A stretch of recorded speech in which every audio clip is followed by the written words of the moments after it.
Let's get started. Love Fraud once posted a story from a reader that was entitled Alone, Exhausted, Lonely, Stressed, and Stuck. That was the headline. And the headline pretty much summed up how this particular reader felt about her situation. She was a single mom who thought that she had met a man who loved her, and she married him and became pregnant and then discovered that he was cheating on her.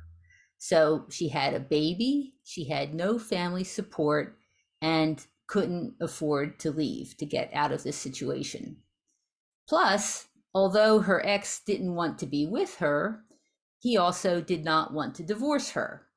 He provided some financial support and therefore felt that he was totally entitled to show up at this woman's apartment whenever he wanted, supposedly to see the child.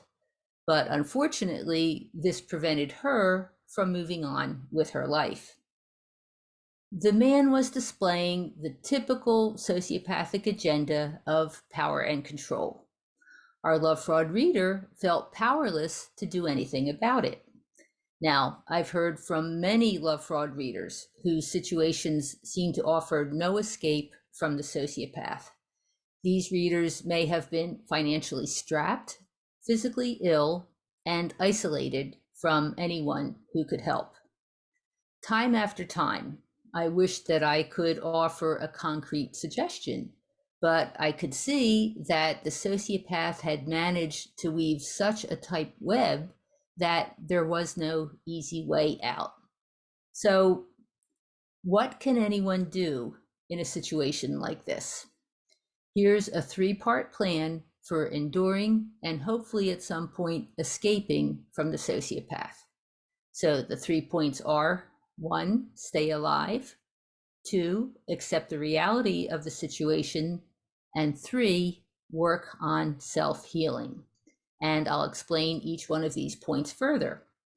First of all, staying alive.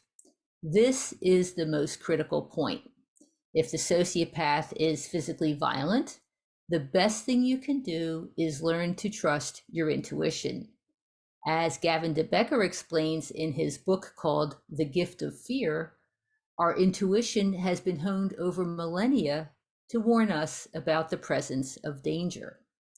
Now, a more insidious risk may be suicide. Many love fraud readers have told me that the sociopath's behavior caused them so much despair that they seriously considered ending their own lives. Now, luckily, they were still around to write me their emails, but unfortunately, I have heard from family members and acquaintances of victims who did take that step, and it's truly, truly, truly sad. In fact, some sociopaths want to provoke their partners into taking their own lives. It's called murder by suicide.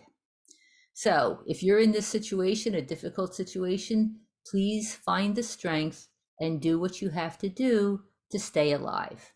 As the saying goes, where there's life, there's hope. Okay, point number 2, accept the reality of your situation. Now, typically, when you become aware that you've been deceived and manipulated by a sociopath, you spend a lot of time and energy wanting things to be different. You want the sociopath to admit that he lied, recognize that what she is doing is wrong, be a father to the kids, repay the money like she said she would, go for counseling, go to prison, etc., etc., etc. Also, you wish that you had never answered that online ad. You never fell for his seduction. You listened to your gut when you knew that something was wrong. And you listened to your friends and family who didn't like her and never gave him the money, etc., etc., etc.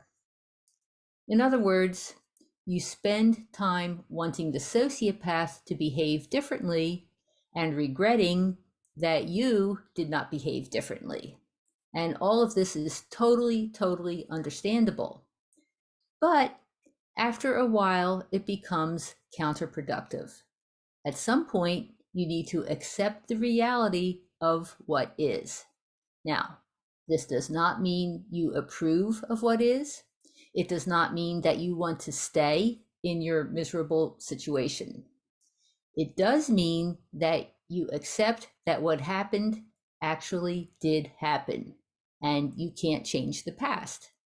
It also means that you accept that the sociopath is a sociopath, and he or she is not going to start behaving like a normal person who has a heart and a conscience. Once you stop arguing with reality, you can begin to figure a way out. And finally, here's point number 3, work on your self-healing. When the sociopath has created havoc in your life, a divorce, a child custody fight, fraud, losing your job, losing your home, whatever it is, it's normal to think that you have to fix the problems before you can start your personal recovery. Actually, this is not true. Putting your life back together it requires 2 journeys. One is the tangible journey of getting through the court case, finding a new job, dealing with the financial losses, taking care of your kids, everything that you need to do for your material survival. The second journey is the intangible but critical work of your personal healing. Because of the sociopath, you are feeling betrayal, disappointment, anger, grief, fear, pain, and loss. You need to recover from the effect that the sociopath has had on your life. Here's the important point. You do not have to complete the journey of material survival before beginning your journey of personal healing. You can follow both paths at the same time. More importantly, if you can't immediately change your life circumstances, if the sociopath has blocked all your exits, you can still move forward in your personal healing. Now, this may seem impossible. How can you possibly focus on recovery when you're still trapped in this situation? Well, you deal with the emotion of it. Because of the sociopath's actions, you're feeling all those negative emotions. Getting the emotions out of your system is vital for your recovery. And the way you get them out of your system is by allowing yourself to express them. Now, this does not mean expressing them to the sociopath. That's useless and possibly dangerous.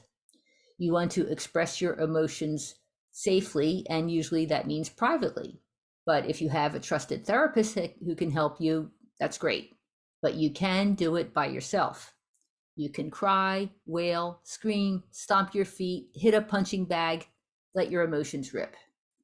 And as you work on really feeling the pain caused by the sociopath, memories of some earlier pain in your life may come up, perhaps a prior relationship or something that happened in your childhood.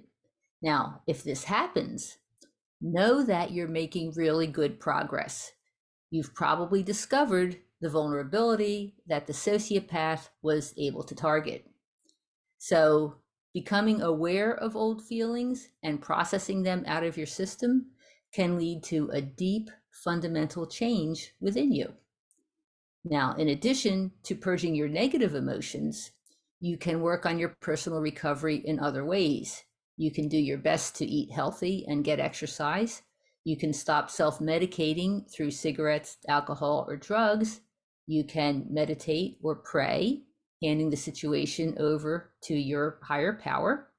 And you can take advantage of every little opportunity to add just a bit of joy to your life. So right now, there is no apparent way out of your situation, no obvious way to escape from the sociopath. Follow these 3 steps. Stay alive, accept the reality, and work on your self-healing. The result will be a change in your internal energy, and shifting your internal energy may lead to an opportunity that you hadn't thought of or imagined. Someone may come into your life, or something may push the sociopath out of your life. Or perhaps you'll just be thinking more clearly and able to see a way forward that you hadn't seen before.